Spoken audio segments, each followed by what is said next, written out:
Dovolte, abych vám představila ženy, které odjely za svým porodem z různých důvodů do zahraničí. Ty důvody budeme rozebírat, nebudeme, to nechám na nich, ale určitě budeme rozebírat okolnosti toho, jak to probíhalo a jestli je taková možnost inspirativní, já si myslím teda, že inspirativní rozhodně je, ale jestli je vhodná pro tu kterou z vás. Tak, vedle mě sedí Nadia Kruger Pešková,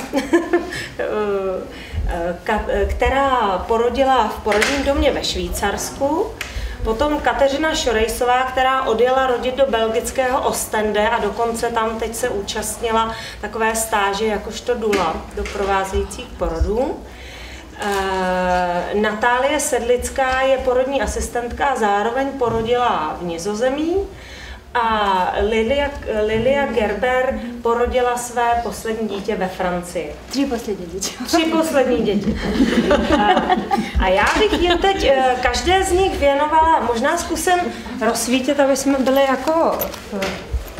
Tak, Nadia. Dobrý den. Já mám 3 děti, 2 kluci, holku. První jsem rodila tady v Praze v Podolí a to nebyla celá příjemná zážitek, tak jsem od druhého kluka jsem se rozhodla jít domů. Jak původně jsem se Švýcarska, manžel je Čech, tak žijeme tady, ale jsem se rozhodla jet domů. Hlavně z toho důvodu, jeden rozdíl je, že když chcete rodit domů nebo něco se stane a musíte jít do nemocnice, že tam ten porodní dům spolupracuje s nemocnice. Jo, když pak přijdete, tak vám řekne chudák, vy jste nemohli rodit tam, kde jste chtěli. A jsou na vás ještě milejší. Tady naopak, tady nevíte, když přijde rodit doma, tak jo, už jste, jako máte razítko. A já jsem vybrala porodní dům, který je to blízko Bernu, kde jsem se vyrostla. Stará vila, krásný zahradu a jsem věděla, že chci rodit ve vodě. To je další důvod, je tady, nevím, jestli se mnoho věcí měnilo, ale tenkrát byl ještě docela těžký porod ve vodě. A jsem se také chtěla vybrat porodní asistentka dopředu. Jsem chtěla vidět, s kým rodím. Já nemám rád tu náhodu, na koho trefíš. A také moc líbila ty malé věci, třeba večer vám zeptají, co chcete, co si dáte k snídani, jako čaj nebo kafe nebo horkou čokoládu, vám přinesu ráno k posteli. A k tomu ještě takový kolíčku, který je to jako sušenka nebo něco, co má pomáhat tvořit mlíko, jako podpora kojení. A pak tam máte asi jenom 2 jídla, od 10 je pak velký buffet s různýma. Vegetariánské jídlo, všechno je naměřené na hojení, na podporu kojení. A v té době, kdy jste dolů s dítětem, tam máte i ty, jak se jmenuje, ty tandolo, ty pro miminko a ty houpačky a takové věci, tam jsou dole. No. A když jste dole a jíte, tak vám dělají pokoj nahoře a pak přes ten váš už nikoho neruší. Máte klid. A jsou asi tak 1 porodní asistentka po porodu pro 2 maminky. Tak je furt, třeba i přijde k vám spát, tam máte velký postel, když něco s tím mimkem a když miminek se probudí, tak rovna vám třeba pomáhá to, občas je to trošku potížný na začátku, to právě pomáhají to nakojit a pak všechny spějí dál. Tak, no, to byly ty důvody. V té místnosti. No, když třeba někdo má tam radši manžel a třeba když máte už starší dítě, manžel doma s staršími dětmi, tak tam, když tam je místo, jak si to přejete. No. Jestli potřebujete uporný dítě, třeba bezpečnost, jo, třeba máte tvrdý prsa nebo něco a to dítě nemůže pořádně chytnout, tak potřebuji trošku pomoct. A, jo, tak tam jsou. No. A jsem pak rodila i 3. holčičku tam v tom stejném místu, protože se mi to líbilo. A možná ještě teda přidávejte k tomu vždycky takové praktické, jako třeba kolik to stálo v neposlední řadě a jaká je ta, jak dlouho obvykle třeba tam člověk je, jestli... Jo. Tam můžete chodit jenom rodit a můžete rovnou jít domů, to všechno podle vás, jak to chcete. Jsou i ženy, které třeba měly vysoký tlak a nemohly tam rodit, tak ji vzali okamžitě po porodu tam a strávili tam kolik čas chtějí, kolik dnů, až se cítí zase dobře. Pro mě byl tak, ty 4 dny byl tak příjemný, jo, že jsem se pak chtěla vrátit toho světa. Možná no, že to je, když máte starší děti, když už byly ty 2 domy doma, tak jsem chtěla tam zůstat 4 dny, abych měla klid pro tu nový dítě. Jo, možná když máte první, tak chcete rovnou domů, máte tam možná třeba maminka, který vám pomáhá, nebo manžel, to záleží, jo, tak můžete rovnou jít domů a já jsem tam užila tu jídlo, tu klid a tu péči od toho dítěte, tak jsem tam zůstala díl.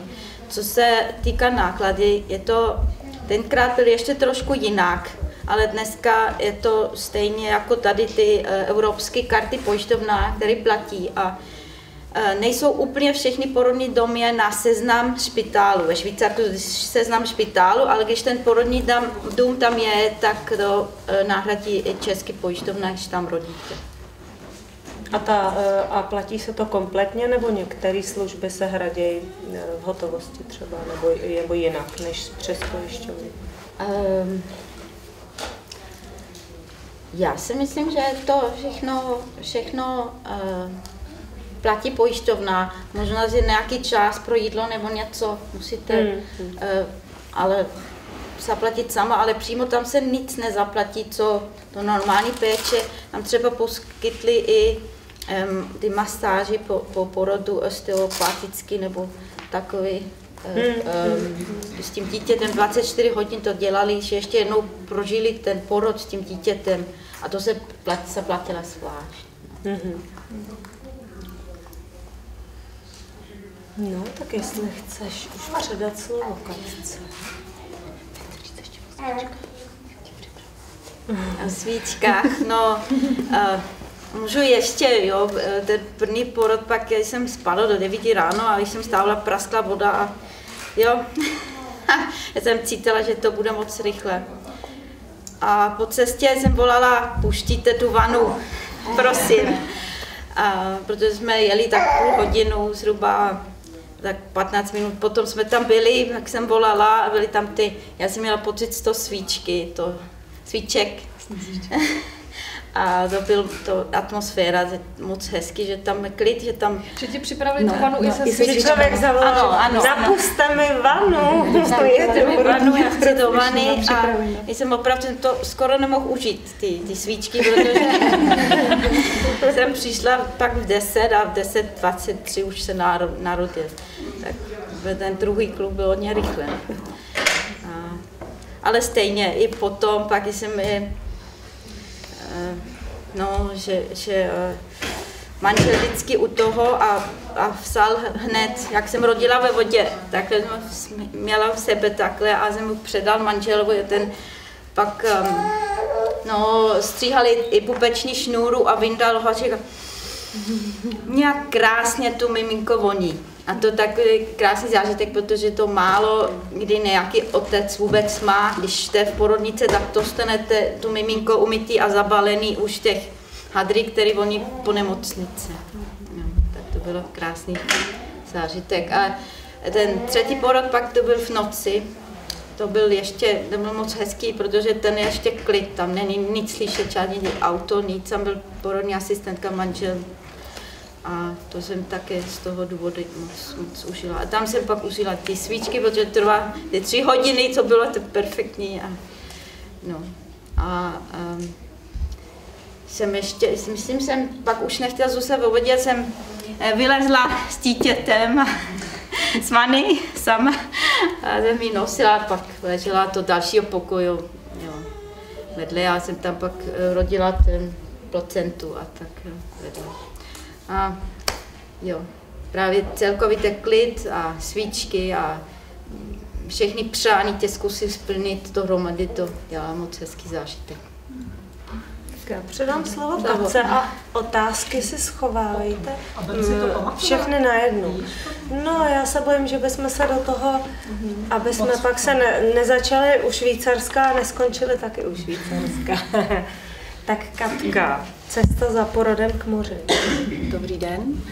Já mám i nějaký fotky, tak já jenom tady tak jako položím pro nádech té atmosféry.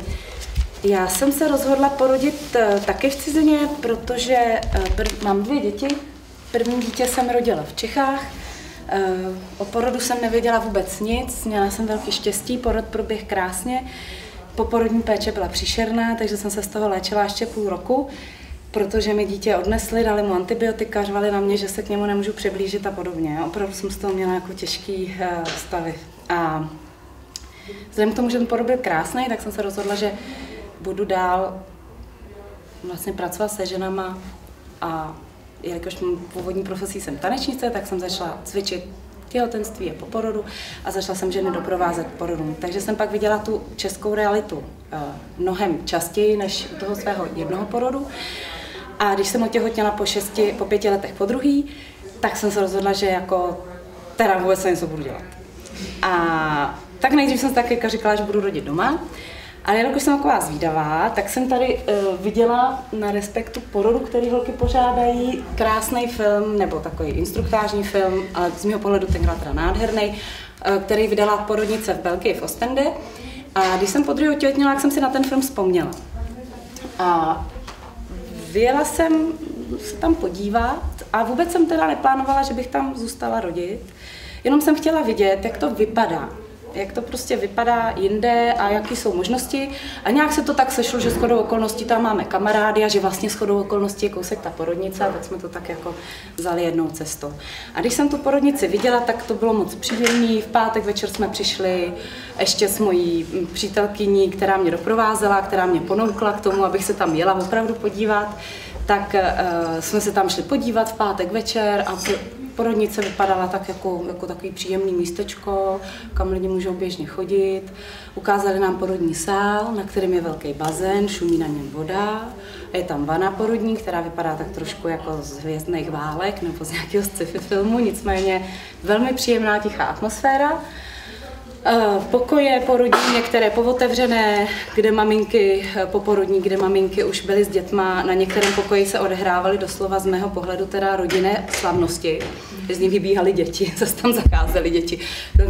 Nakoukli tam starý děda v křesle, seděli okolo rodičky, spoustu lidí, jiné pokoje v klidu. Bylo to tam velmi příjemný, já jsem vlastně se zeptala, že bych chtěla ráda mluvit s panem doktorem Ponetem, který vlastně celou tu porodnici založil a který na tom videu taky byl, takže jsem si pamatovala to jméno. A oni mi dali číslo, já jsem mu zavolala, druhý den ráno jsme se sešli a já jsem vlastně s ním hlavně chtěla mluvit, protože dělám důlu a chtěla jsem navštěvovat s ním porody, chtěla jsem se k němu jet učit. A jenom tak jsem říkala, že jsem teda těhotná, a kdyby mě náhodou napadlo, že bych sem chtěla přijet, tak jestli jako teda můžu. A on, že jako jo, že teda mě prohlíd, že druhý dítě, že všechno v pořádku, takže záleží na mě, abych se rozhodla. A tak jsem si říkala, že je to příjemné, že jsem ráda, že vím, jak to tam vypadá. A když jsem, pak jsme jeli ještě dál do Holandska, udělali jsme takovou hezkou cestu a myslím si, že tady se ukázal takový ten efekt, jestli to znáte, že když se dostanete do něčeho lepšího, že si na to člověk velmi rychle zvykne. A když se pak dostane, jako, že mu to jako až tak nedojde, že je to tak hezké, když se vrátí jako zpátky, tak pak dojde mu ten rozdíl obrovský. Takže můj nápad vznikl, že jsem se vrátila domů a najednou jsem pocítila, že tady prostě zůstat nechci. A že prostě nechci, ani kdybych rodila doma, a přesně jak říkala Naďa, hrozilo by, že bych musela jít do porodnice, nechci zažít, jak mi to tady osolej a co prostě všechno nastane. Takže začalo zjišťování, přesně jak Petra říkala, aby jsme řekli, kolik to stojí a podobně. Zjistila jsem, když jsem jim tam volala, že platí naše evropská karta zdravotního pojištění, takzvaný EHIC, a že pokud ji mám, tak jsem jako normální Belgičanka a můžu s klidem přijet porodit. Takže jsem odjela. Porod proběhl úžasně. Ještě bych k tomu dodala, že jelikož jsem, pokud vím, tak tak jako moc to zatím tenkrát před 2 rokama nebylo zvykem, takže jsem neměla moc lidí okolo, který by tu zkušenost udělal taky, tak bylo docela těžký, že můj muž byl proti tomu a mý rodiče byli proti tomu, tak to bylo takový jako trochu těžší si ustát. Tak bych chtěla říct, že bylo hrozně důležité zjednat si podporu přátel a podporu prostě lidí, který prostě vám věří. A já jsem byla dost přesvědčená, že opravdu tam chci jet, že to prostě pro mě svítí, že tam chci jet porodit. A vlastně jsem strašně ráda, že jsem to udělala, protože samozřejmě jsem měla obrovské pochybnosti, co když to bude císař, co když tohleto. A v hlavě mi znělo ano, ale když to bude císař, tak radši v této porodnici, než v Čechách, protože v této porodnici se snaží dělat všechno pro to, aby ten porod proběhl přirozeně. Takže pokud je to císař, tak docela velkou pravděpodobností to asi jinak nešlo. A i když je to císař, tak oni vlastně, jako když jste si vzali, že takhle ta cesta přirozená, tak když se z ní musí trošičku uhnout, tak z ní uhnou opravdu jenom na tu nejnutnější možnou prostě dobu a zase se vrátí na tu přirozenou cestu. Takže i po císaři se dělá bonding. Po císaři vlastně máte okamžitě dítě u sebe, přeloží vám ho na tělo a jste s dítětem neustále v kontaktu. To byl vlastně jeden z hlavních důvodů, proč jsem odjížděla, protože jsem opravdu se nechtěla s někým domadovat, že mi bude odnášet dítě. A to opravdu teda bylo úžasné, protože po porodu dítě máte neustále u sebe, jak u nás říkají, že ho nesmíte dát z ruky, protože byste třeba upadli s dítětem, nebo že byste ho pustili, když ležíte, tak... Naopak musíte ho dát z ruky. No, musíme. Ano, dnes možná říkám si, jsem to spletla. Tak musíme, jo, že ho musíme dát z ruky. A tak já jsem tam s tím dítětem, jak říká i Naděja, jo, vylejzala z té vany, tak já taky jsem s dítětem vylejzala z kůzký vany, která prostě neuklouzla normálně. Lidi okolo, oni všichni dělají to, aby vám pomohli, takže tu práci dělají proto, aby pomohli té ženě s dítětem a ne proto, aby zachovávali svůj systém a vy jste mu sloužila tomu systému. No a asi takovou jako pro mě nejzásadnější věc během toho porodu, kterou jsem úplně nečekala, byla ta, že vlastně když Oliva porodila si hlavu, tak pan doktor řekl, což jsem fakt nečekala, že může nastat, abych nic nedělala. Takže já jsem ležela v té vaně, napůl hlava byla venku, těličko vevnitř a byl klid. Ze svých zkušeností z českých porodnic, co doprovázím, znám, že a máme hlavu venku a jedeme a tlačíme a ramínka a ať už to je. Tak my jsme tam, byl úplný klid, řeklo se a teď budeme ticho. A tak jsme čekali, asi 2 minuty nebo kolik. A pak jsem opravdu pocítila, že ten porod je opravdu z velké části porod dítěte, je to akce toho dítěte a ta matka dítěti uhýbá. Včera ona se tady opřela nožičkama, takhle natočila ty ramena a šla ven. A já už jsem jenom pocítila, jako bych se slíkala z ní, jako by se ona ze mě slíkla. A bylo to úžasný, protože si myslím, že jakoby to byl první akt vůle toho dítěte. A ona nikdo ho nevzal. Ona se opravdu mohla rozhodnout. Další úžasná věc je vlastně jakoby podpora, kterou vám během toho porodu dávají. To určitě je podobný asi na všech místech, na kterých jsme byli. Tady v té nemocnici mi došlo, že opravdu ta podpora toho doprovázejícího personálu je nesmírně důležitá pro to, jak ten porod probíhá. Vlastně, když vám dají důvěru a když na tom porodním sále vládne klid, ale taková určitá lehkost, že není to žádný drama. No tak se rodí dítě a tamhle svítá, a tamhle zrovna jdou vlny a tamhle letí ptáci. A vlastně v každou chvíli jsou tiše s váma, ale zase to nějak zásadně jako neprožívají, jako, nebo technicky nemluví. Prostě jsou tam s váma a vy jste ten, kdo vede tu cestu, vy a vaše dítě. A to bylo opravdu nesmírně důležité, protože jsem si uvědomila, že že jako jsou chvíle během toho porodu, kdy člověk by řekl, ano, půjdeme na toho císaře a uděláme ten epidurál a cokoliv, hlavně ať už to končí prostě. A oni vám řeknou, to vám to tak krásně jde, to je úžasný. Padaly tam věty jako, podívej se, tamhle bude svítat, to ona asi čeká na úsvit. To mi říkal pan doktor, když se tak jako pomalu přicházelo k tlačení, ještě to tak úplně jako nebylo, já už jsem fakt jako chtěla. Jako, a já mám tak jako klid, nechý, ať jako, jo, a bylo to takový jako, nebo pak když jsem tlačila, tak říkal, tak už nám ji ukáž, my jsme na ní hrozně zvědaví. Jako, další důležitá věc je, že vám neodebírají kompetence, které jste schopni níst. To znamená, oni vám pomáhají jenom v tu nezbytně nutnou dobu. Takže když se narodila, my jsme nevěděli, jaký je pohlaví, tak tam nikdo nevykřikuje, no a máte holčičku, no to je krása, že jo. Oni úplně nechají všechno v klidu, dítě si vemete, podíváte se, co se vám narodilo, máte ten svůj čas, který potřebujete. Ale zároveň je tam třeba krásná zpětná vazba, kdy ten pan doktor na mě mrknul, když viděl, že jsem zjistila, že je to holka. A řekl, je to holka, viď? Ale jenom se mnou podělil o tu radost. Nevzal mi to, abych se na to mohla podívat. Je toho hodně, určitě budou otázky ještě nějaké, když se budete ptát. Já bych jenom rychle ještě řekla, že teď jsem tam byla znova. A je to jako v každém prostě, nebo nevím, jestli v každém, ale pan doktor už odchází tam odsud a trošičku se to tam mění.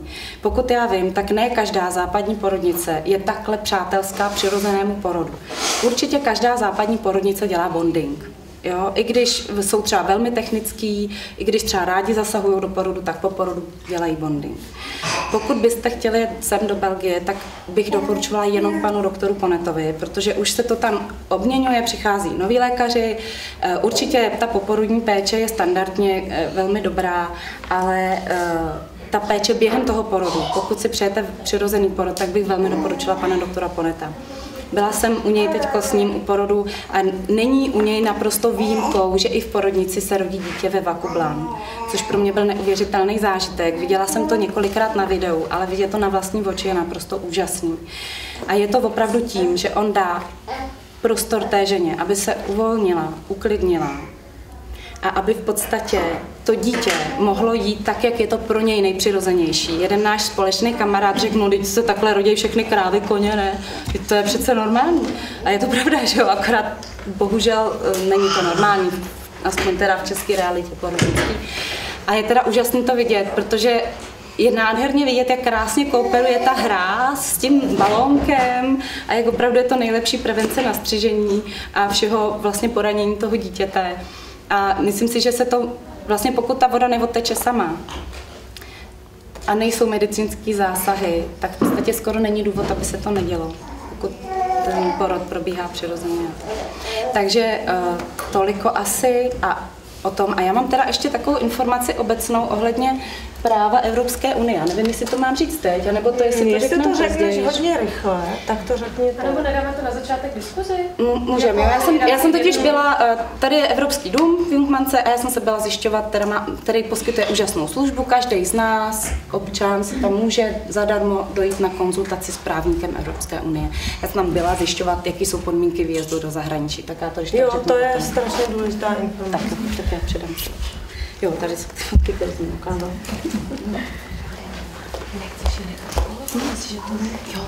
Dobrý den, já se jmenuji Natálie Sedlická, studovala jsem porodní asistenci v Brně, bakaláře. Vlastně už během studia jsem si našla stáž v Holandsku, kam jsem odjela vlastně nejdřív na měsíc a pak znova na měsíc do jednoho porodního centra v Midden-Brabant, což bylo takový centříčko, takový prostě domeček, kde pracovalo 5 porodních asistentek a 1 asistent, jeden porodní dědek, u kterého já jsem se vlastně nakonec učila. V Holandsku ten systém vlastně porodnický péče funguje tak, že ženy jsou primárně vlastně rozdělený do právně té primární a sekundární péče, zatímco u nás v Čechách vlastně všechny ženy těhotné vlastně okamžitě spadají do té sekundární, což je ta specializovaná péče, to znamená péče doktorů. Tam to takhle není. Tam vlastně první, co se děje, že vlastně žena, když otěhotní, tak jde ke své porodní asistence a ta porodní asistentka zhodnotí, jak ta žena na tom je a vlastně až pak si ji buď si ji nechá ve své péči, nebo ji přenechá právě do té péče sekundární s tím, že bez tak většina žen zůstává v té primární. Takže já, když jsem tam vlastně přijela do toho centra, tak jsem z toho byla naprosto nadšená, protože oni teda sice mají ten jakoby domeček, to porodní centrum, ale v něm v podstatě dělají jenom poradny, takže tam dochází ty těhotný na poradny, to znamená tam, jak u nás dochází vlastně během těhotenství ke gynekologovi, tak tam dochází k těm porodním asistentkám a vlastně většina žen začíná rodit doma. S tím, že v dnešní době je to procento žen, i si myslím, že kvůli nátlakům z jiných evropských zemí klesá, tak ještě do nedávna to byla 1/3 žen, které rodily doma. Takže oni oni vlastně to, vůbec jenom ta mentalita toho je tam úplně obrácená, jo? Že když já jsem se snažila vysvětlit těm ženám, že jakoby to není normální u nás takhle rodit, tak oni se tomu hrozně divili. Říkala, kde teda ty ženy rodí? Jako, jak ženy rodí doma? Kde teda?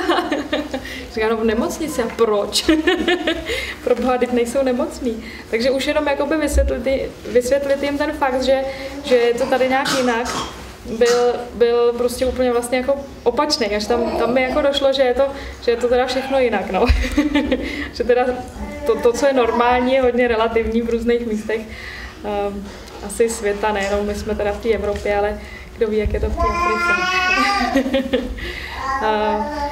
Takže tam vlastně jakoby je běžný porod doma a ty ženy to berou jako přirozenou a základní věc a jako jejich základní právo. Takže a ty porodní asistentky vlastně dojíždí do toho bydliště té ženy. Takže vlastně pro mě ta praxe, co tam byla, spočívala v tom, že jsme právě takhle jezdili po těch domácnostech a jezdili k těm porodům. Případně se přesouvají do nemocnice, když se ten fyziologický porod nějak změní v patologický, nebo tam jsou nějaké známky a příznaky patologie, tak až v ten moment se vlastně přesouvají do té porodnice. S tím, že dost často se děje i to, že když do té porodnice přijedou a není potřeba třeba medikovat, jenom je potřeba nějakým způsobem drobně zasáhnout, tak ta žena dál zůstává v té péči té své porodní asistentky. Až v momentě, kdy opravdu jakoby je potřeba třeba ten epidurál nebo císař, tak vlastně jakoby ona předává ty kompetence tomu doktorovi, ale pořád je to hodně o té spolupráci, o tom dialogu, jo, že někdy ta porodní asistentka z toho domova volá a říká, hele, do té nemocnice tomu doktorovi a s ním se domluví. Jsme doma, děje se tohle, tak já bych doporučila to, co ty. A v ten moment se domluví, on třeba řekne, tak přijďte a už jsou tam nachystaný na to nějakým způsobem zasáhnout. A přesně jak říkáš, tak oni jako se snaží pomoct té ženě a tomu dítěti. Je ten systém nastavený pro ženu a pro to dítě, což je perfektní, no. Že ta podpora tam prostě zůstává. Takže se dost často děje, že ty ženy, když třeba nemůžou porodit doma a přesouvají se do té porodnice, tak teda takhle, oni tam porodnice nemají. Oni tam jenom bývají v rámci jakoby nemocnice, tak tam bývá to porodnické oddělení, protože oni jako porodnice nepotřebují, protože rodí doma. A tak v momentě, dost často se stává, že v momentě, kdy ta žena musí odjet do té nemocnice, tak v podstatě po porodu, pokud i ona, i to dítě jsou zdraví, tak odjedou domů. Takže já jsem tam nakonec odjela taky porodit svoje dítě a i přesto, že se mi nepodařilo porodit doma, protože ten porod trval asi 26 hodin a byl takový hodně komplikovaný a Matýs měl 4 kila a hodně pomalu jsem se otvírala a bylo to hodně jako složitý proces, tak i přesto vlastně, že jsme se přesouvali do té porodnice, tak 2 hodiny po porodu už jsem byla doma. Už jsme byli doma a vlastně přesně jak říkáš, to dítě mi nikdy nikdo neodnesl. Kromě asi 5 minut, hodinu po porodu, kdy jenom prostě se dovolili, jestli by ho mohli teda zvážit a jenom prostě základně prohlídnout a tím to haslo. Ten respekt toho, že to dítě patří ženě, patří té matce, vůbec těm rodičům, je tam na prvním místě a s tím oni jakoby se chovají k té ženě celkově. Takže ať se děje, co se děje, tak tenhle respekt tam zůstává, což je vlastně braný jako základní standard a až na něm se staví pak nějaká jakási nadstandardní péče, což mi přijde jako naprosto úžasný a vlastně logický, jo, spíše nelogický to, co se děje tady. Takže já když jsem vlastně viděla, jak jsem byla na té stáži, tak to byl vlastně jeden z mých důvodů, proč jsem tam potom měla i porodit, protože jsem se nedovedla představit, že bych měla rodit v Čechách i po té zkušenosti toho, jak to vypadá tam. A pak vlastně jsem tam i 2 roky zůstala žít a vlastně chodila k porodům a dál jsem ještě studovala. Pokračovala jsem ve studiu, takže toliko jakoby o těch mých zkušenostech. A ještě třeba se vrátím k tomu systému. Tam vlastně je perfektně jako nastolený ten systém i té poporodní péče, jo? že vlastně ta porodní asistentka přijíždí do té domácnosti, tam se postará o tu ženu, pomůže jí s čím může.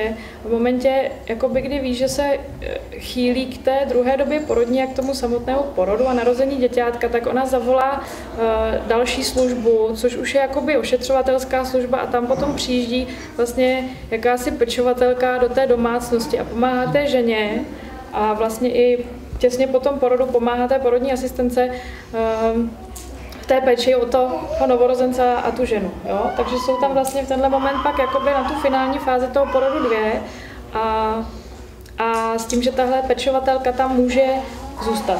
Je to zase všechno hrazený pojišťovnou a ty ženy podle toho, jak se cítí a jak vlastně jako potřebují, tak tam tahle ta pečovatelská služba zůstává buď celý 6 nedělí, nebo tam dochází na 1 hodinu denně, nebo obden na 1 hodinu, nebo pomoc s čímkoliv oni potřebují, s kojením a tak dále. S tím, že vlastně po tom porodu ta porodní asistentka je asi 2 hodiny po porodu s tou ženou, že tam ještě se prostě jakoby rodí ta placenta a tak dále a kontroluje poranění, kontroluje děťátko a tak dále. Pak ta porodní asistentka odjíždí a přijíždí vlastně den po porodu, 3. den a 5. den. A v kombinaci s touhle pečovatelskou službou vlastně ta žena dostává takovou péči. A to je zdravotník, ta pečovatelská služba, nebo to je, jak to je jako profesně? To se my tady říkáme mateřská sestra. Já myslím, že jsou sestry, ano, že je to zdravotník, ale že jsou to jakoby pečovatelky, to sestry, ano. Ale s tím, že některé ženy se rozhodnou, že třeba vůbec nepotřebují takovouhle péči, takže tam třeba přijde jenom ta porodní asistentka na ty kontroly 3krát a ty ženě to stačí a je to tak v pořádku. No. Tak já teď zase předám slovo dál. Я mám 5 dětí. A první lilinku porodila ještě v Ruska, to ještě bylo v době Sovětského svazu. A tom vůbec bych jako nepopovědala, jenom jako, to byl takový thriller, košmar. A pak druhého Iliu už za 8 let rodila tady v Čechách, u Polinarže. A v tom porovnání s tím prvním porodem to byla krása, to byl Eden a tak dále. A rodila jeho sama, jenomže mě jeho to provokovali, to jako dali tu jako kapsulu. Da. A pak už, když byla jako druhýkrát vdaná, odjela do Štrasburka a dva synovi, Míšu a Alexandra, rodila ve Štrasburku. A rodila jako úplně normálně, klasicky, jako chodila k gynekologovi, každý měsíc dávala krev na ty výsledky, na toxoplasmos a tak dále.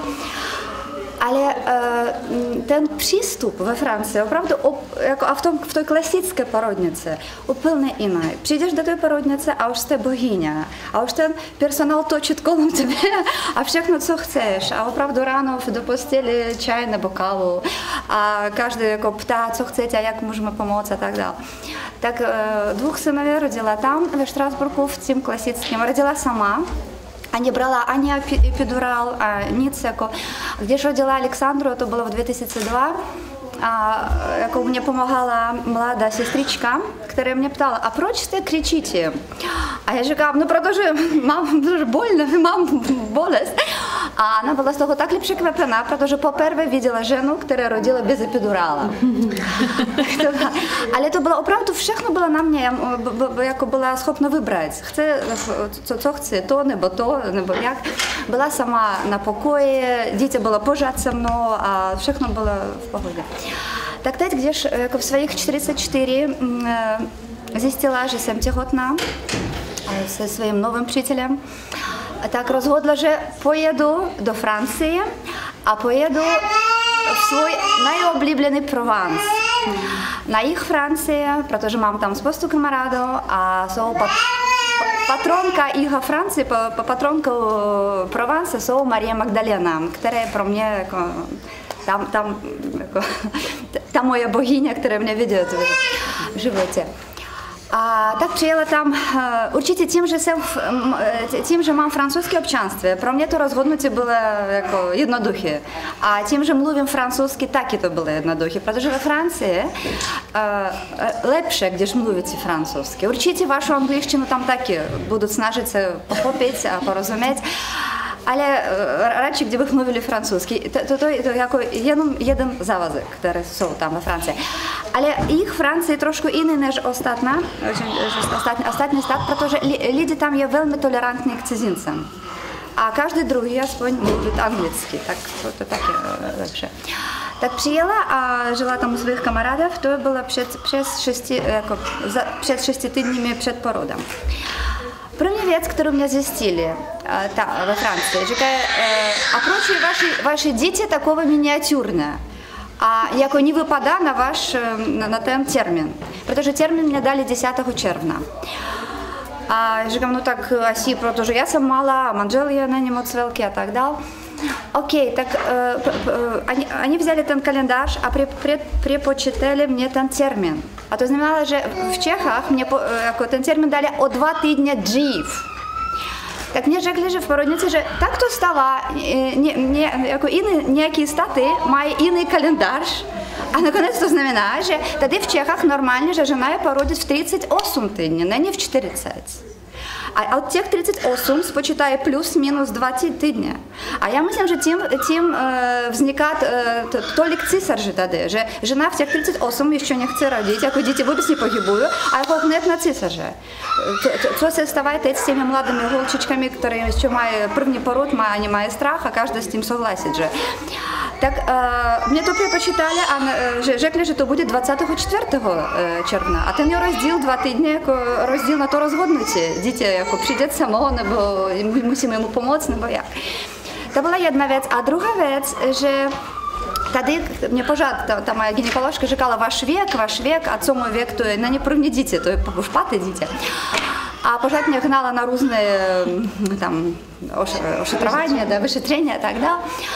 A jedno mě řekla, že já mám trochu otevřený ten děložný čipek.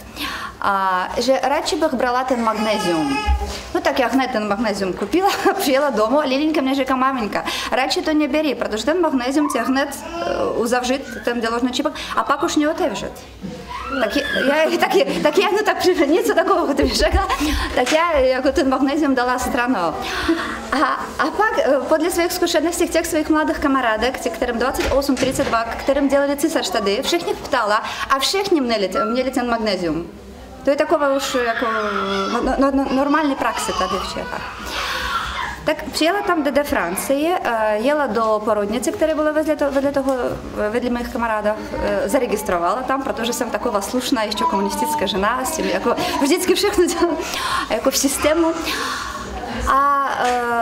Ale já jako měla takový plán, že chci rodit jako sama se svojí porodní asistentkou, ale není doma. Já ještě měla 5 děti, ale měla strach rodit doma, chtěla rodit v nemocnici, ale se svojí porodní asistentkou. A pak našla tu porodní asistentku, která jako mě doprovázela těch 6 dní a pak porod. Ve Francii jsou 3 druhů porodních asistentů. Jako existují porodní asistentky, které pracují jenom v porodním oddělení nemocnice. Oni jako součást té porodní oddělení. Druh, to je nezávislá asistentka, ale která jede k porodu v nemocnicu, která domů nejezdí. To byla jako moja. A pak ještě existují, ale opravdu jich málo, nezávislé porodní asistentky, které jezdí domů. A kdybych někdo z vás chtěl by jít tam na jich Francii, mám konkrétní kontakty, konkrétní telefonní čísla na těch porodních asistentkách, všech těch druhů. Tak já vybrala tu moju Marielle Jean, která jako je nezávislá, ale doprovází porod, který potom bude v nemocnici. A já měla tu unikátní situaci ještě v tom, že Marielle jsou, jak to říct, že učitelka, šlo vidět ten kurz. Vyučuje smyslové předporodní cvičení, takový francouzský systém zvláštní. Malé pohyby a spolu s dítětem. Například jsme jako cvičili v malých skupinkách 5 těhotných žen, sedneme na ten balón a začínáme pomalu otočit se na tom balóně a v tom malém pohybu cítíš, jak dítě začíná s tebou pohybovat. To je opravdu něco báječného, jak se jako dítě poslouchat, co děláš ty, a ty posloucháš, co dělá dítě vevnitř v tebe. A kvůli tohoto, именно toho systému smyslový pohyb s dítětem. Tak nakonec jsme teď už Mariel přivezli do Čech a od září začne dělat pravidelné kursy toho cvičení. Tak já s ní cvičila těch 6 dnů, tak 1-2krát týdně cvičila. A tím to propojení s dítětem bylo opravdu báječné a byla už jistá, že všechno bude v pořádku. Měla bazén od lilinky doma, měla ho už nafoukali a připravený a občas v něm ještě jako jenom v něm, není plavala, jenom seděla.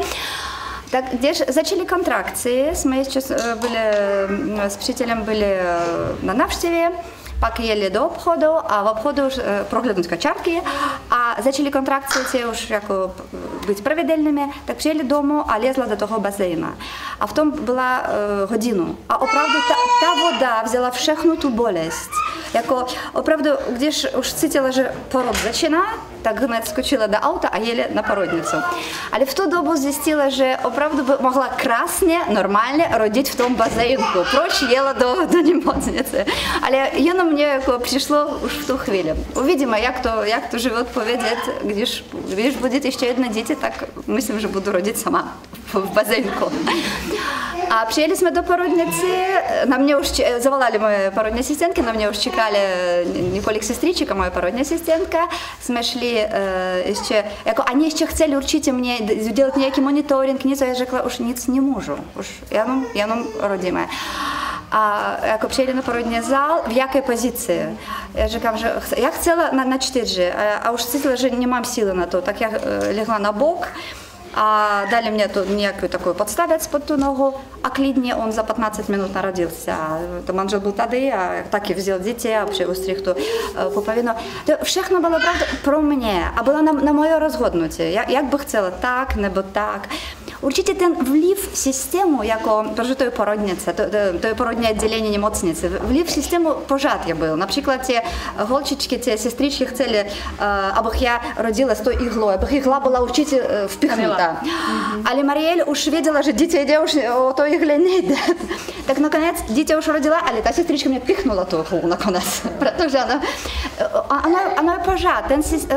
Ve Francii je tak, že jako celkové to chování k těhotné ženě, k rodičce, opravdu jako k bohyni. Ale byrokratický systém něco taky pořád říká, něco chce od tebe.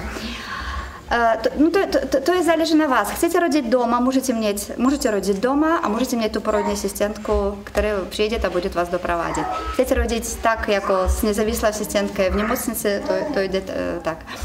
Pak já jsem nezažila tam poporodní péče v tom porodě, protože už za týden odjeli.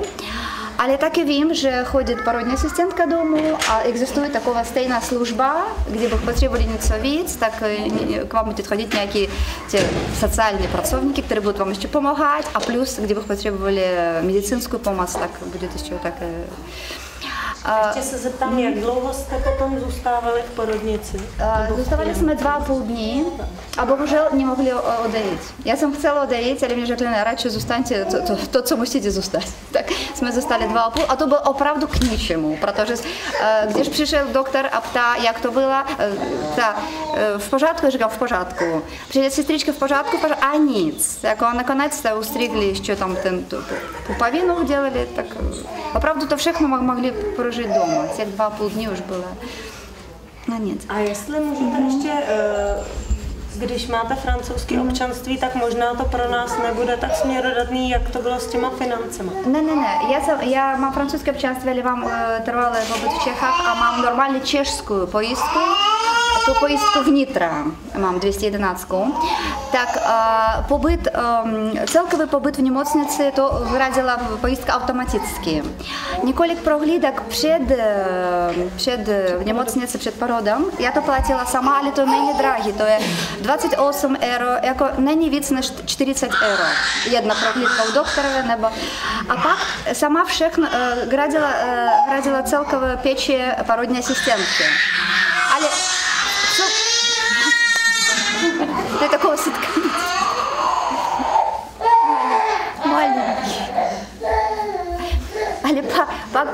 když přijela do Čech, to měla všechny ty doklady. Tak mě naše česká pojišťovna mě všechno zaplatila. Všechno doprovázení do nezávislé porodní asistentky. Może to stalo tím, že oni vůbec nic nerozuměli v těch francouzských papírech, nevím.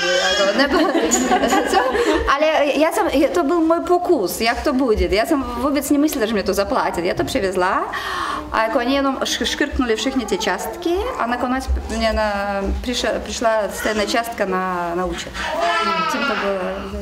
Tak já bych možná teď poprosila, aby matka předala slovo, pustila ke slovu dceru. A Lilia Kousnouděnová porodila ve Velké Británii, tak vám to teď popíšu. No, já jsem teda dcera první tady, která se narodila ještě v tom Rusku. Ale já jsem rodila před 2 lety syna v Anglii, protože právě díky zkušenostem tady z českého porodnictví jsem si říkala, budu rodit doma, to jsem měla poměrně jasné, pokud samozřejmě všechno tomu bude vyhovovat, ale říkala jsem si, no tak je tam vždycky možnost, že bude potřeba přece jenom přejet do porodnice.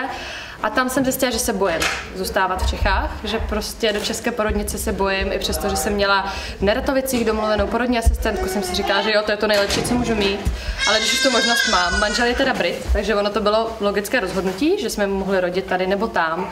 Bylo to teda na poslední chvíli, asi 2 týdny před porodem jsem se rozhodla, že teda se odstěhuju tam a nezažila jsem tedy tu jejich péči těhotenskou, protože jsem chodila k nám normálně k gynekoložce, i když musím říct, že moje paní gynekoložka byla opravdu tak úžasná, že kdyby ona chodila k porodům, tak klidně jdu do porodnice. To byl jediný člověk, ke kterému jsem cítila absolutní důvěru, věděla jsem, že mě respektuje česká gynekoložka.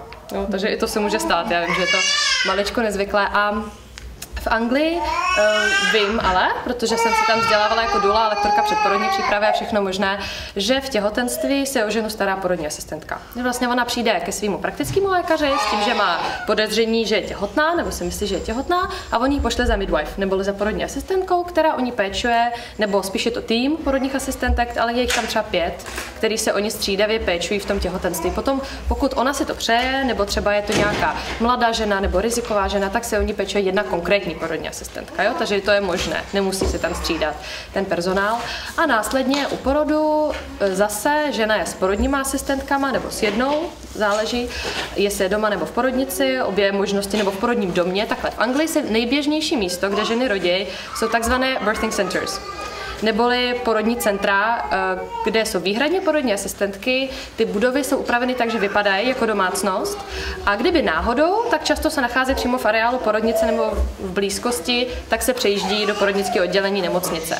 A to je nejběžnější volba. Jo, aby žena rovnou šla rodit do nemocničního, jakoby do toho oddělení v nemocnici, to je velice nezvyklé. To dělají ženy, pokud mají velký strach, anebo pokud mají nějakou patologii, která už je viditelná v těhotenství. Žena, pokud těhotenství probíhá zdravě, se chystá zpravidla do porodního centra, anebo se připravuje na porod doma. Porod doma je tam naprosto běžná volba, nebo běžná, rodí tak 2% žen doma. Ale běžná ve smyslu, že je podporovaná, že je hrazena pojišťovnou a že k porodu doma žena dostává 2 porodní asistentky, které přijdou k ní a které vlastně se o ní starají po dobu porodu. A my jsme to měli jinak, protože já jsem se rozhodla, to je nezvyklé možná rozhodnutí, že nechci porodní asistentku u svého porodu. Byla jsem u mnoha na poradně a zjistila jsem, že nemám žádnou, ke kterou bych cítila nějakou důvěru. Ani tady, ani tam. Tak jsem měla číslo, vlastně jsem měla důlu, která spolupracuje s Michelem Odentem, takže jsme měli číslo na něj, kdyby byla nějaká komplikace, že by přijel k nám, a jinak jsme byli sami s manželem. Takže vlastně já jsem byla doma, měla jsem bazének, měla jsem akorát manžela a někde vzadu byla tchýně, ale jako byl to poměrně velký dům, takže jsem o ní ani nevěděla. A takovej 20 hodin jsme byli úplně sami u toho porodu. S tím, že já jsem si řekla, že prostě cítím, že je to v pořádku, je to v pořádku. A holt je to riziko, se kterým souhlasím, jo, že možná se mýlím.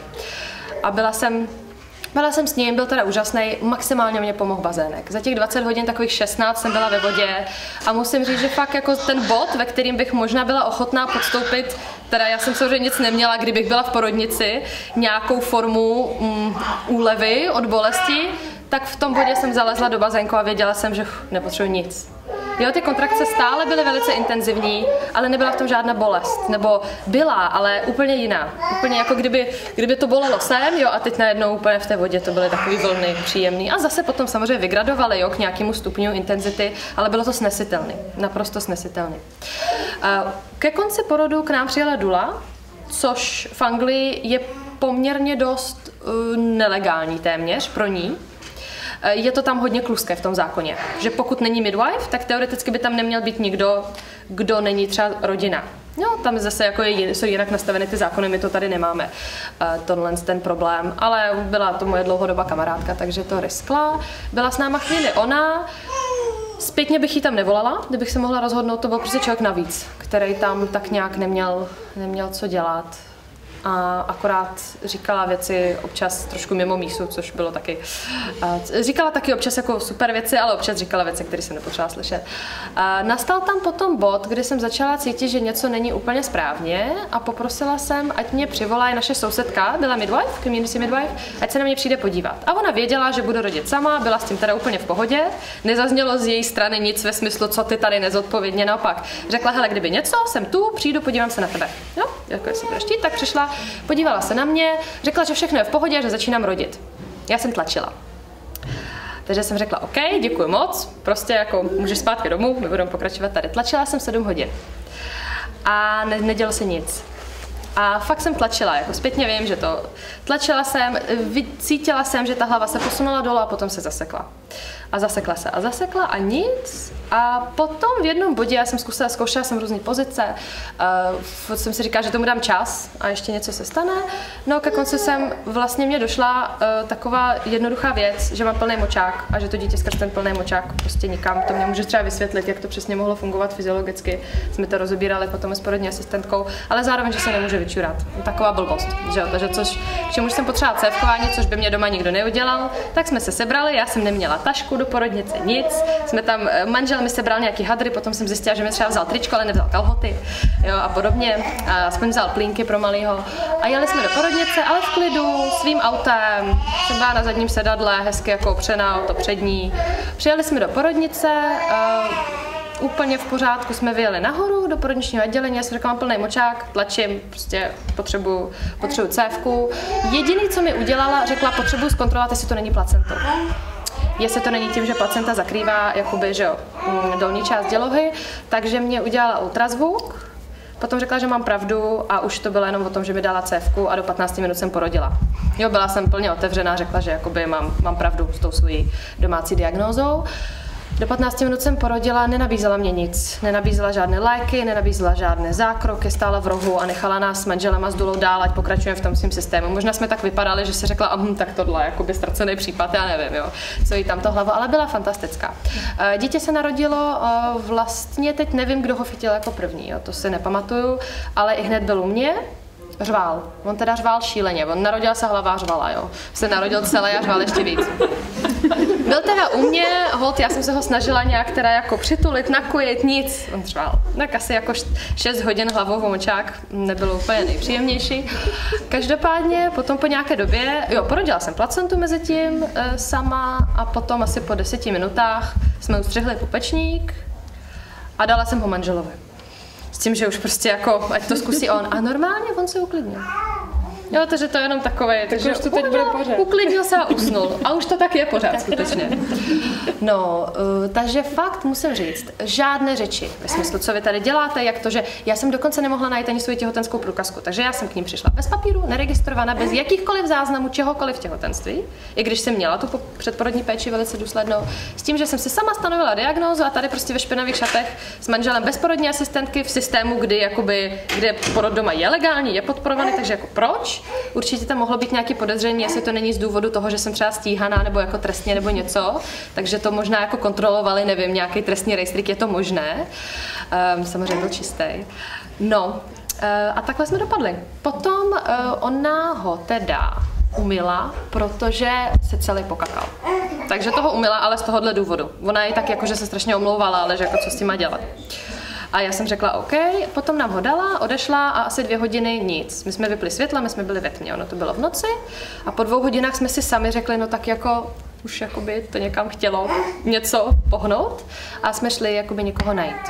Že vlastně já mám zažitý úplně ten nejextrémnější příklad toho, že ano, rodila jsem doma sama, přijela jsem do porodnice, protože jsem potřeba pomoc, jednak, že to jde a neznamená to, že je to nutně jako o život, a že jsem byla přijatá opravdu s otevřenou náručí, byla mi poskytnuta všechna péče, kterou jsem potřebovala, nebyly v tom žádné řeči, byla v tom opravdu, jakoby, jak jste zmiňovali holky, prostě jenom podpora v těch slovech, co říkala. Ještě jsem se ptala, tak jako naučena tím naším systémem, jestli je nebude vadit, když jako si stoupnu jinak. A ona úplně, no tak to je jasný, tak to si dělejte, co chcete.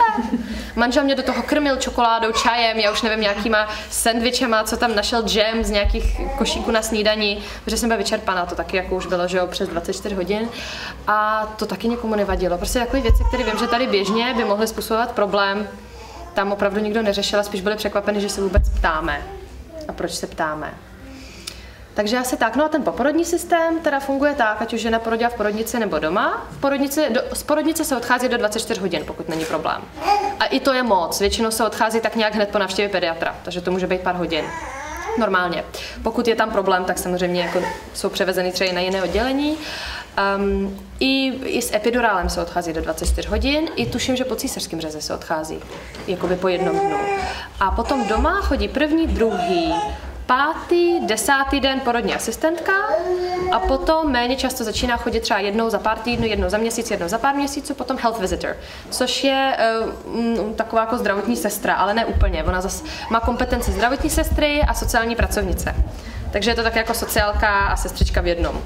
Ale jsou velice přátelský, to spíš, když vidějí, že je nějaký problém, tak samozřejmě tam začíná hrát roli i ta sociálka, ale já jsem třeba i na to, že neočkujeme, i že vlastně v Čechách bychom asi zažívali nějaké byrokratické problémy, tak tam nás vždycky podporovali v jakýkoliv volbě ze slovy, no to je vaše dítě a chcete ještě, my vám dáme tady nějaký jako další rešerše a další studie, abyste věděli, jako k čemu se rozhodujete, jo, jestli to skutečně chcete takhle. Takže nás akorát podporovali takhle informaci. Některý byli méně schopný, určitě, jo, každá říkala občas něco jiného, třeba my jsme se ptali, jak máme stříhat nehty, jedna říkala, musíte je kousat, další den říkala, no v žádném případě je nesmíte kousat, jo, a takové drobnosti. Když jsem se zeptala, třeba nám dělali Chilprig test, takový to, že jo, krev z patičky, jsem se zeptala jako na nějakou metodologii, k čemu to je, proč to nevěděla. Jo, a vlastně ve chvíli, když jsem se ptala trošku víc, tak už jenom akorát říkala, tak já půjdu zpátky, já se zeptám svý jakoby šéfovi a pošlu vám nějaké informace. Tak jako to možná jediná výčitka tomu systému a jinak jsem mu neměla co vytknout, obzvlášť v naší nestandardní situaci. A možná ještě zase ta naprosto podružná věc, ty finance. No, já jsem neměla nic u sebe a na nic se mě nezeptali. U toho porodu, jo. Potom asi po 2 týdnech mi přišlo na adresu takový papírek, kde mě poprosili, ať vyplním údaje Evropské pojišťovny. Takže vlastně ať tam napíšu ty číselka, to jsem poslala zpátky a tím to haslo. Takže takhle to fungovalo. Já jsem jim nabízela tu kartičku, když jsem přijela, ale to oni řekli, že to nemusíme teď řešit, to prostě vyřešíme potom, teď budeme rodit. A máš českou? Mám českou, VZP, úplně normální VZP. Zase tam je to tak, že kdyby člověk chtěl nezávislou porodní asistentku, tak ty jsou šíleně drahý. Ty se pohybují 100 000 korun na vejš. Jo, jakoby to je opravdu taková investice, ale zase jsou výborný. To je opravdu člověk, který třeba oni rodějí doma dvojčata a konec pánevní a dvojčata koncem pánevním, jo, a vlastně jakoby jakýkoliv rizikový případy, který v té porodnici už víme, že třeba porody doma, jakoby porod doma by nepodpořil ten systém, jo, že tam by vřele doporučovali císařský řez například, tak tam ty nezávislé porodní asistentky, které většinou jsou velice zkušené, tak berou tyhle případy na triko a tam i ty matky jsou často ochotné platit šílené částky, aby mohly porodit tak, jak jinak v porodnici vědí, že nemůžou. Já možná k tomu ještě dodám, že tady včera přednášela britská porodní asistentka Jane Evans, která právě představila nezávislá, skvělá, která představila ten systém a jako překvapení si přivezla českého tatínka, který tam mimochodem se ženou odstěhoval po té, co zažili porod v Čechách, což jako já se tomu teď směju a vlastně z toho trošku mrazí, protože se opravdu rozhodli změnit svou mateřskou zem jenom protože tady měli, ale oni měli teda velmi negativní zážitek z české porodnice, který jen tak někdo naštěstí nemá. Tak já možná bych teď dala prostor vašim dotazům, protože i když každá z přítomných mluvila, opravdu jsem to hlídala poctivých 10 minut, tak určitě uslyšíte něco, určitě vás zajímá ještě něco, co jste neslyšeli. Tak ptejte se. Mě by zajímalo, vy jste vlastně všechny měli jakoby to zázemí v té dané zemi, že jo? Že jste tam měli kamarády, nebo když se potom vracíte zpět, ať už z nemocnice nebo z toho porodního domu, kam se vracíte? Jako se dáte do auta a jedete zpátky do Čech, nebo zůstáváte u kamarádů, nebo na hotelu, nebo vůbec to, když jedete tam, tak že jo, jste tam nějakou dobu předtím, přebýváte u známých, nebo přebýváte... Samozřejmě peníze stojí, no, to je jasný. Já teda bych možná se vzala slovo, já jsem tam neměla žádné zázemí. Já jsem tam měla kamarády v Bruselu, ale kamarády vzdálený, které by mi ani nenapadlo je jako obtěžovat, že tam půjdu čekat před porodem a půjdu prostě po porodu se k ním lehnout. Takže já jakožto ten, kdo tam nemá žádný domov, kamarády, nikoho, tak já jsem tam prostě odjela tak, že jsem si přes booking.com, doufám, že to není legální reklama, tak jak jsou z té televize mi to, prostě to je jedno přes co, prostě jsem si objednala, přes všechno, možný jsem si objednala apartmán a prostě jsem to tak odhadovala, jela jsem o 12 dní dřív, než jsem měla termín, nebo o 14 dní a za 12 dní na to jsem porodila. A to, co bylo hrozný, bylo, že můj muž, jelikož má prostě práci, ve který musí furt bejt a my jsme nic moc nezajistili a já jsem nedbala na to, nenapadlo mě, že to bude problém, takže my jsme z této porodnice jste 3 dny zhruba jako v Čechách. Porodila jsem ve středu a v sobotu jsem šla domů. Moje kamarádka shodou okolností asi o 14 dní dřív úplně ve stejný jako by dny v týdnu porodila a tak šla domů, jo, takže je to asi tak zhruba stejný. A takže my jsme v tu sobotu odpoledne jeli do Prahy těch 10 hodin a to nikomu nedoporučuju, protože což o to, miminko krásně spalo, starší syn ten taky pospával a koukal na cestu, ale břicho po porodu rozhodně není připravený na to držet tělo při jízdě autem. Takže já jsem po pár hodinách byla úplně vyřízená a na to, já vlastně o tom vyprávím už celý 2 roky, ten svůj příběh, takže na to konto už tam odjelo dalších asi 10 žen, už tam porodili i císařským řezem, takže mám opravdu jako potvrzeno, že ten bonding a všechno tam funguje a většina z nich vždycky pak ještě se vrátí do toho apartmánu, jo, což většinou není problém si ho protáhnout nebo najít jiné, je to lázeňské město. Takže třeba toto je moje zkušenost, jakoby, že tam nemám opravdu žádný zázemí. No. A samozřejmě to stojí zhruba tak stejně jako dovolená. Jo, kolem třeba 20 000 korun za 14 dní, 3 neděle ubytování. A tak rozhodně, jako to je taková podružná věc, jo, ale je možnost to maximálně zlevnit. To nemyslím, mě zajímalo jakoby ten náhled. No, to je ale dobrá otázka. Ano, a mě fakt nenapadlo, že pro mě to bude ten problém. To miminko je malinký v té sedačce, miminko v klidu spinkalo od porodu, až můj muž po 2 měsících říkal, už nespí 24 hodin, 20 hodin denně.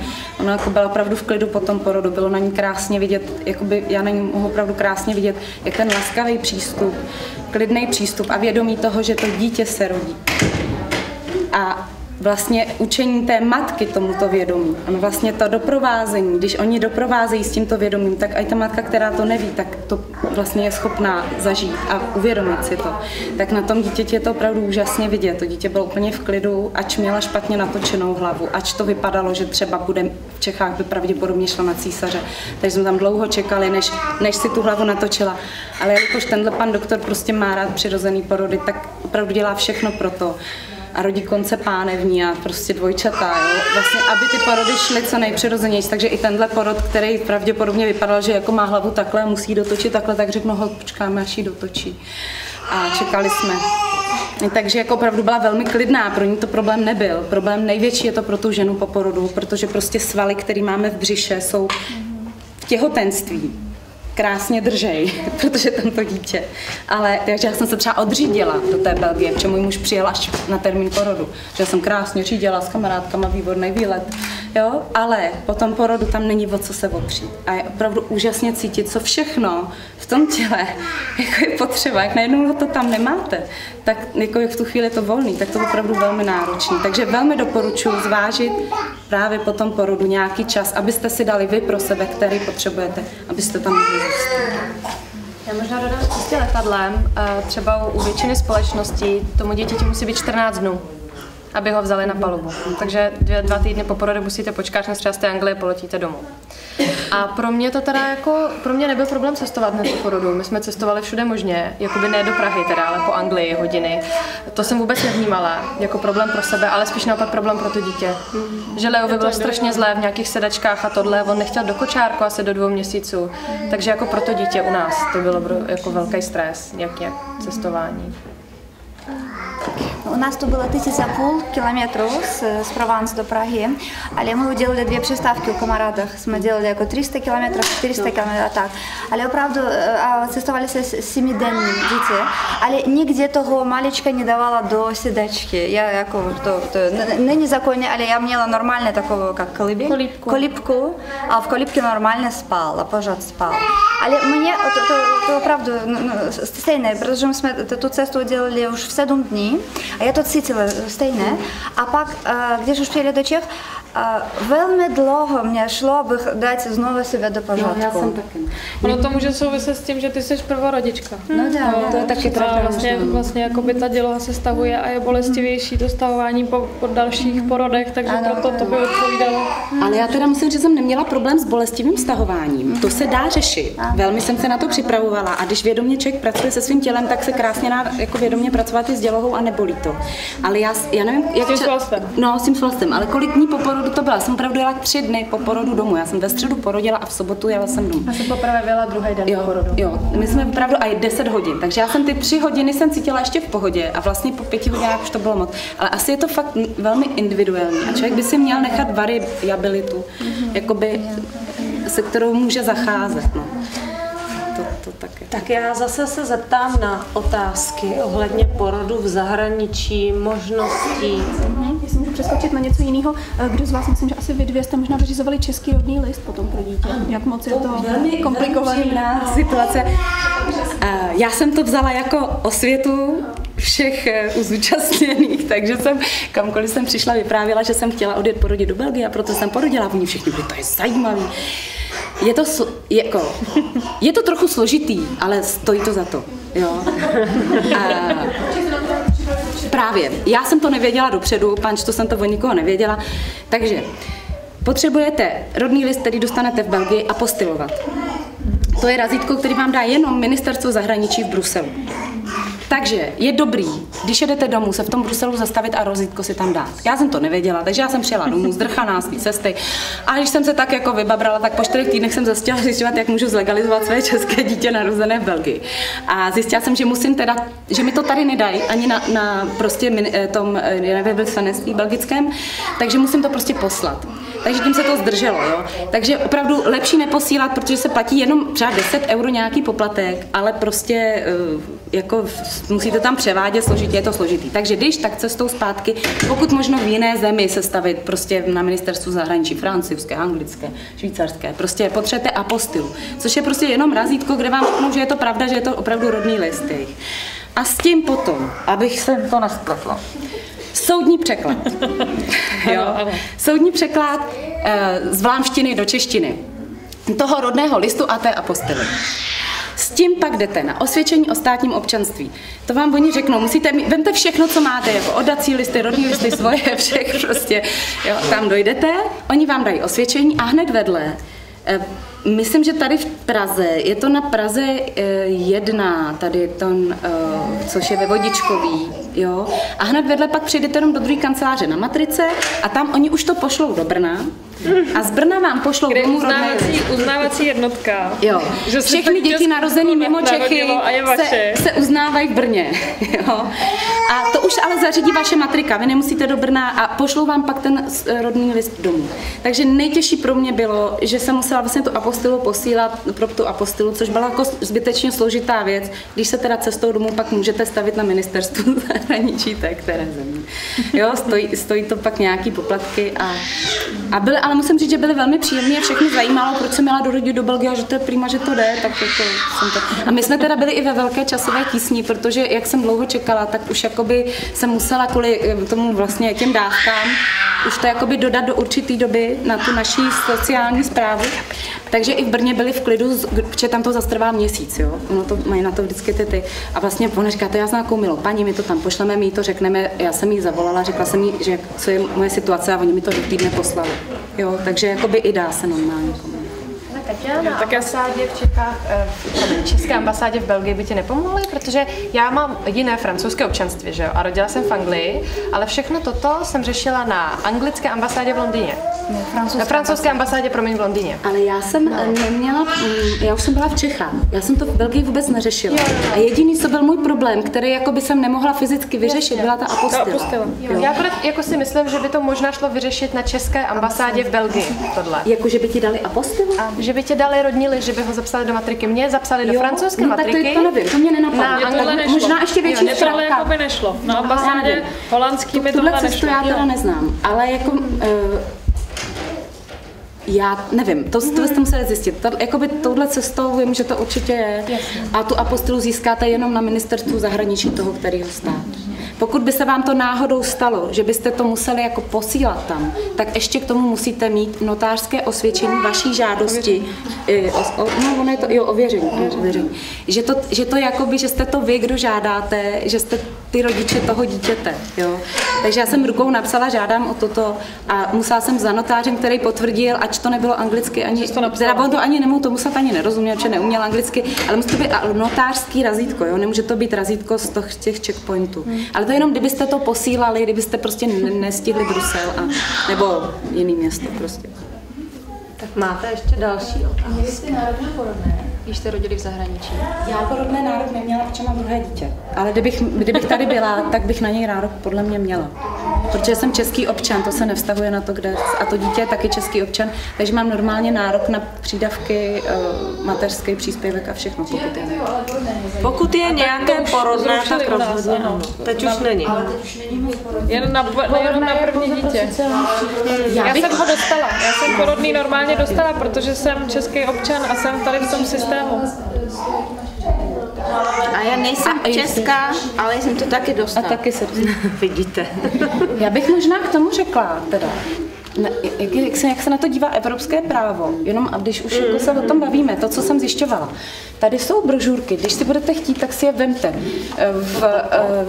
V ulici, tady v Jungmannově ulici je ten Evropský dům a mají tam další brožurky. A jak už jsem říkala, pokud byste měli jakýkoliv problém, tak můžete zažádat o konzultaci a zadarmo se vám dostane hodinová konzultace s právníkem.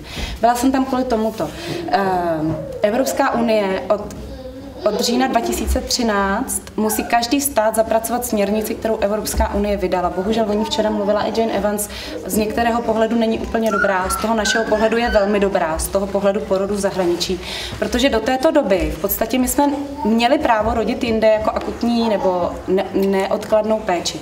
Stát nemá právo omezit vás ve svobodě pohybu, to znamená, vám nemůže zakázat někam odjet. Ale pokud by vy jste řekli, že to bylo plánovaně, tak by měl právo vám říct, ať si to zaplatíte sami.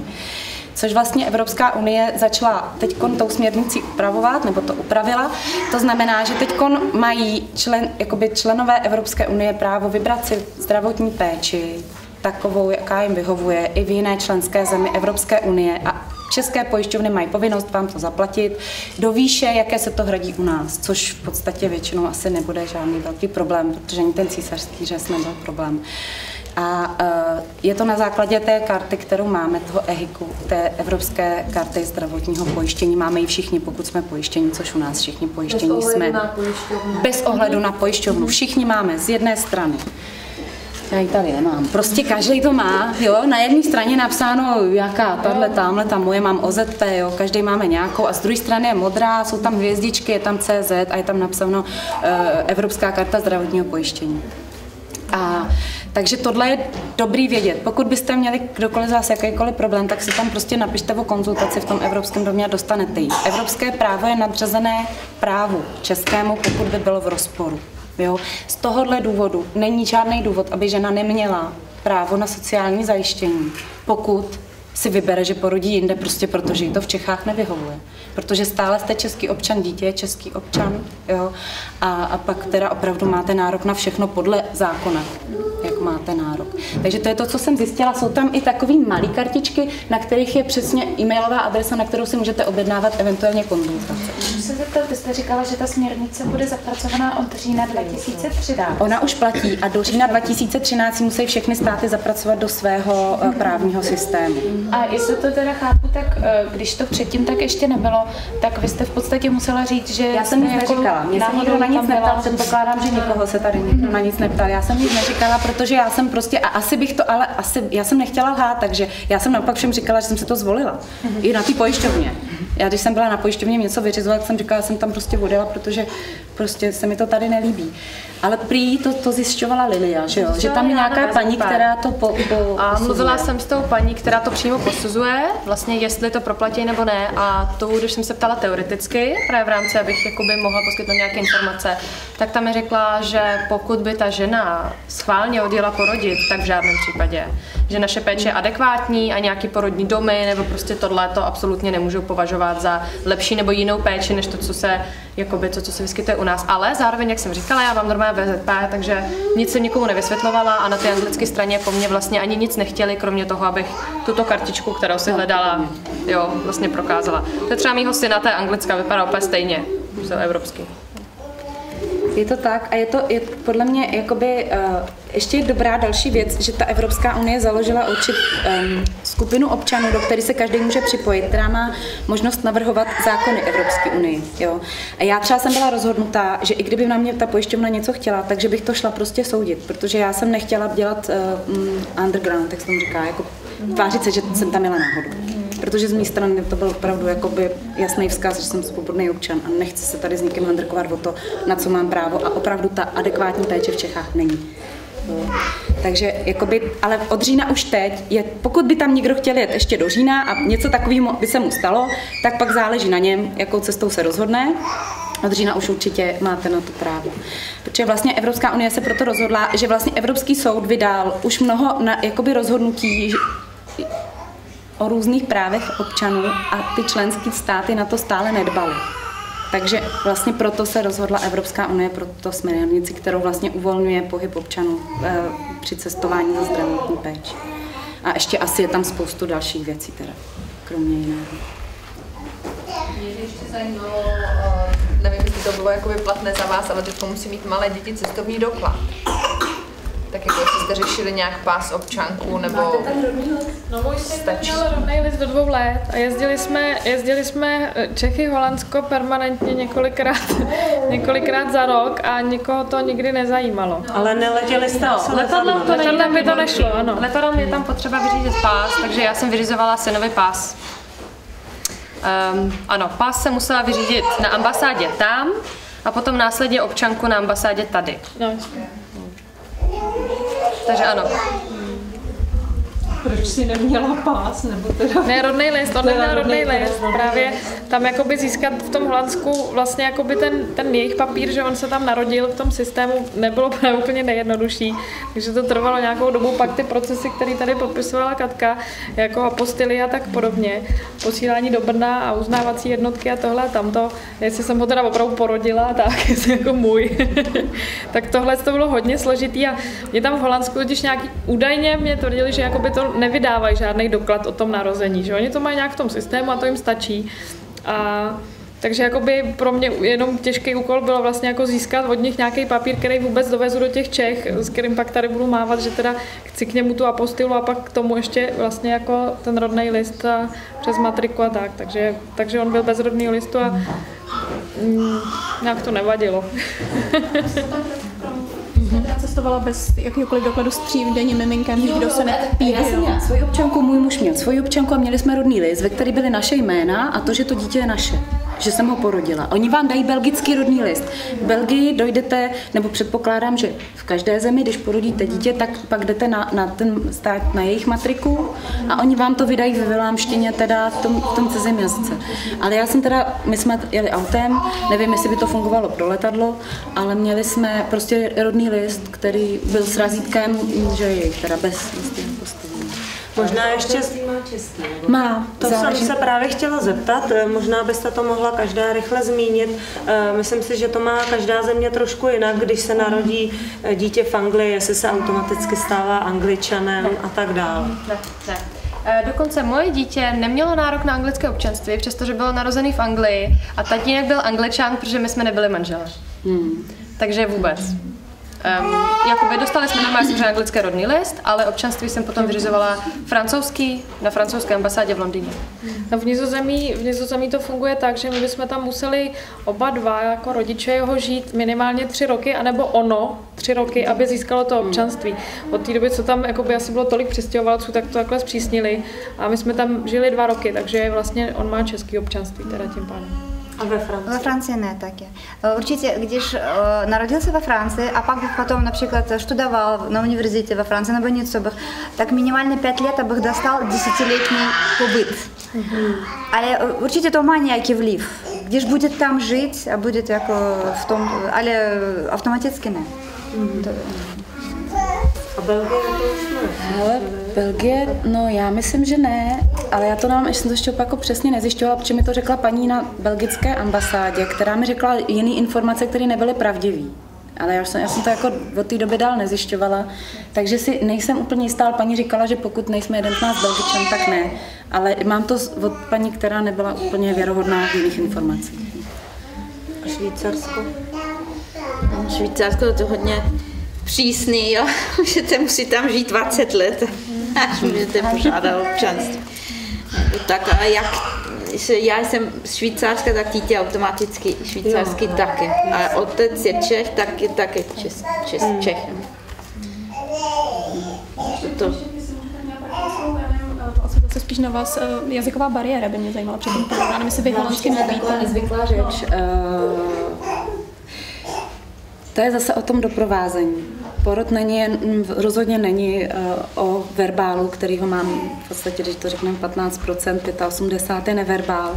A lidi, kteří doprovází, by měli umět komunikovat na všech rovinách s tou ženou, což oni umí. Mluví anglicky, všichni v té porodnici je uklízečka. Francouzsky, vlámsky, ale u toho porodu, i když si myslím, že i kdybych neuměla velmi dobře mluvit, tak ta komunikace byla naprosto dostatečná a byla taková, aby nerušila porod. To byla vlastně věc, které jsem se trošku bála, že vlastně, když budu muset zapínat mozek na jinou řeč, abych se tím nevytrhovala z porodního procesu. A nic takového se teda nedělo. Jinak v tom Holandsku taky tam všichni mluví anglicky, takže vlastně ta angličtina je takový základ, kterou se taky asi my nějak základně domluvíme všichni. A přesně jako je to o trošku jiný komunikaci. No. Že ty slova tam nejsou vlastně nejdůležitější, když je tam ten respekt a když je tam ta podpora, tak se dá domluvit i bez toho jazyka. To je možná to, na co my jsme tady zvyklí, že se nás v porodnici pořád třeba na něco ptají, na věci, které ani nesouvisí. Já vím, že se mě těsně před porodem ptali třeba na povolání otce a to třeba rychle v jakýmkoliv cizím jazyce ne vždycky člověk dá hned dohromady, ale to jsou věci, které vlastně k porodu nepatří. Věci neptám. Ani se nedělal monitor třeba. A u nás myslím si, že jsme taky zvyklí na určitou jako nutnost vyjednávání. Že máme pocit, tak to bych v angličtině nezvládla. Říkat, že to nechci, proč to nechci, teď rozumět všem těm latinským výrazům a znova říkat, proč to nechci. A to vlastně odpadá, když ten porod je v první řadě podporovaný jako proces přírodní. A možná, jestli ještě někdo máte nějakou praktickou otázku, něco, co jsme... Vy tam teda pořád jezdíte pracovat? Vy jste říkala, že to Já jezdím na studijní pobyty k panu doktorovi. To znamená, že tam přijedu a čekám, až mi zavolej a jdu s ním k porodu. A chtěla jsem to i vidět, protože se na mě často obrací každý měsíc aspoň jedna žena ohledně toho. A tak já chci vidět, jak to tam vypadá, abych nedoporučovala něco, co třeba se mění, protože se všechno stále mění. A tak je to... Takže kdybychom chtěli, tak za vámi. Pokud chcete do Belgie a máte chuť se mě zeptat, tak za mnou. Pokud chcete do Belgie a nemáte chuť se mě zeptat, jeďte sami a hledejte svý cesty. Cizí zkušenosti vysát a nasát je úplně nejúčinnější možnost, jak se o té dané možnosti něco dozvědět. Takže neznamená, že co se nedozvíte dneska, tak už nebudete vědět, ale můžete klidně buď to se obrátit na nás a my vám zprostředkujeme kontakt, nebo třeba asi ho vyžádejte rovnou, protože prostě můžete později se dozvědět více.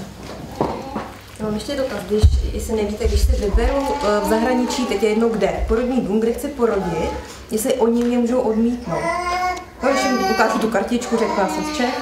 V Anglii tě můžou odmítnout pouze na základě toho, že těhotenství je příliš rizikové. Jo, že je tam nějaká jasná patologie a tím pádem tě doporučuji rodit rovnou v obstetric unit, jo, nebo jakoby v porodničním oddělení nemocnice.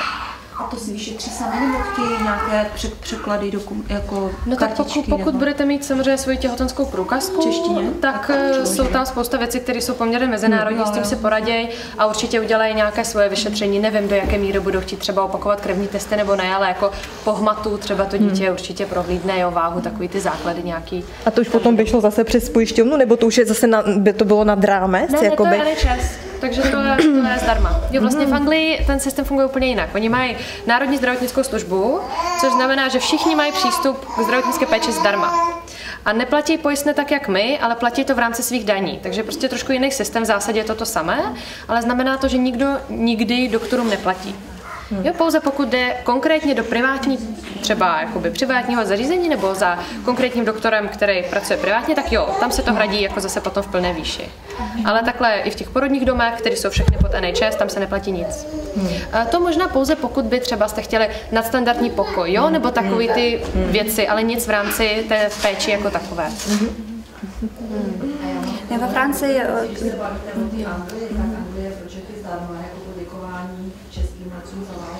Takže už dávno před Evropskou unii jsme měli to vyjmenu, ano. Ne, tady jsem Já jsem jednota. Ještě teda, než bychom se rozdělili, pokud byste se chtěli rozdělit, tak mám ještě takové jako pokud, protože si myslím, že všechny tyhle věci se mění jenom, když my budeme se brát o svá práva a budeme je znát.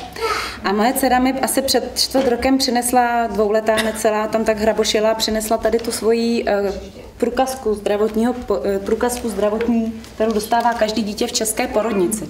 Takže samozřejmě nedoporučuji teď rodit v českých porodnicích, ale pokud by se proto někdo rozhodl, tak určitě je dobré se brát o svá práva. A Ministerstvo zdravotnictví, které vydalo tuto kartičku, a teda tuto knížečku, kterou dostanete 3 dny po porodu v české porodnici. Pokud rodíte v zahraničí, tak si o ní musíte napsat na Ministerstvo zdravotnictví. Tak tam píše krásně, že po porodu by měl být novorozenec položen na břicho nebo hruď matky a přiložen k prsu. První kontakt matky s dítětem na porodní sále by měl trvat co nejdéle, nejméně 2 hodiny. Takže máme to zde napsané a určitě to... Ne, oni vám to dají až potom, ale když tak jim třeba můžete říct, ať vám ji dají dopředu, že si tam chcete něco, nebo si to ofoťte, ale je to důležitý vědět.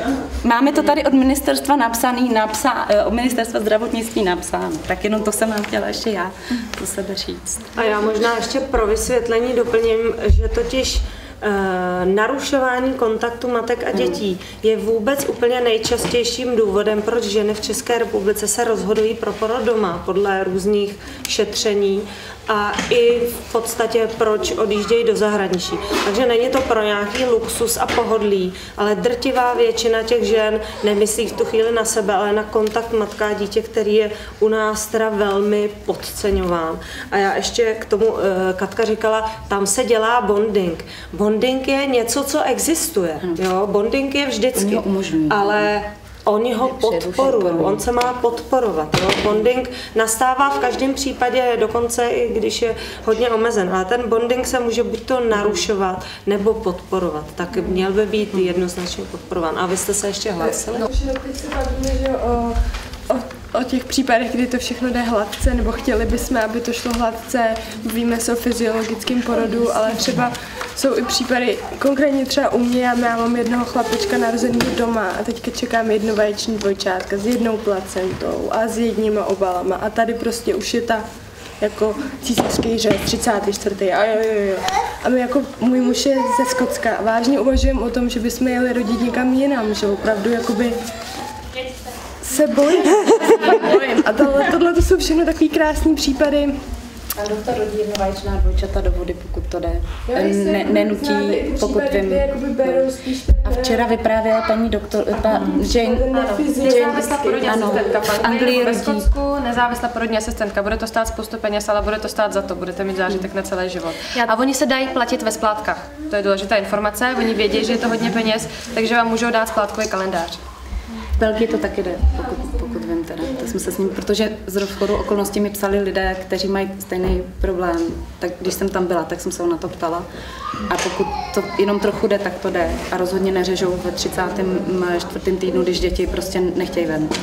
Já teda se musím zastat i českého porodnictví. Já jsem tady na Bulovce nedávno zažila krásný porod dvojčat, přirozený za 4 hodiny. Ta žena je porodila, bylo to hezký.